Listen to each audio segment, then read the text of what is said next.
U2's Bono adds voice to Irish UN Security Council bid. The Irish government has formally launched the country's bid for a seat on the United Nations Security Council. U2 frontman Bono added his voice to Ireland's bid to secure a 2-year term on the council in 2021. He said compromise is a word that the Irish people understand very, very well. The band staged a concert for diplomats on Monday night. Irish PM, Taoiseach, Leo Varadkar said Ireland would bring hard-won insights and practical lessons to the table. He said Ireland understood the need to listen and the importance of respecting differences. Bono warned that we live in a time when institutions as vital to human progress as the United Nations are under attack. He said the UN needed storytellers because words mattered and one word mattered in particular. The word is compromise because that's how you achieve peace, and compromise is a word that the Irish people understand very, very well, he said. It is part of our story, our recent story, and we are storytellers. So you honorable peace activists, if you need some storytellers to describe what's really important about this place, let us tell the story. Mr. Varadkar said that in the past 60 years, the Irish military, police and civilian personnel had served in dozens of countries around the globe, including Lebanon, Cyprus, the Balkans, East Timor, Liberia and the Congo. Since the first Irish troops first were deployed on UN peacekeeping operations in 1958, not a single day has passed without Irish participation in UN peace support operations, he said.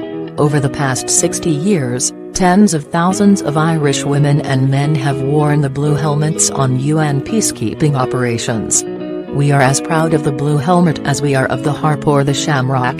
Every village, town and neighborhood in our small country has sent men and women to serve on United Nations peacekeeping missions. Everyone knows someone who has served in the UN, if not several.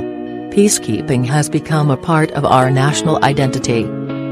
Analysis, Shane Harrison, BBC News Dublin correspondent. As a small neutral state on the fringes of Europe that experienced a history of famine, a role in the United Nations has always been historically important to Ireland.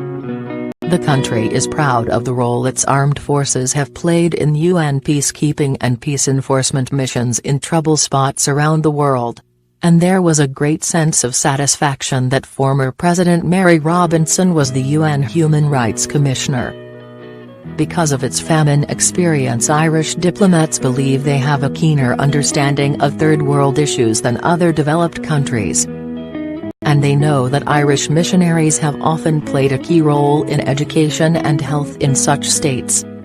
Ireland spends about €700 (£620 million) every year in overseas aid. That's close to 0.4% of national income and is rising, but is still short of the UN's 0.7% target.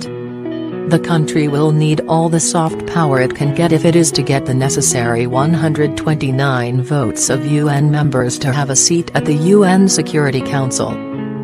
Its rivals, Canada and Norway, are also seen as good guys in diplomatic circles. As Bono said, the worst thing that can be said against Canadians is that they're nice, and against Norwegians is that they're tall. Irish diplomats know they have a fight on their hands if they get a 2-year term for the 5th time in 6 decades.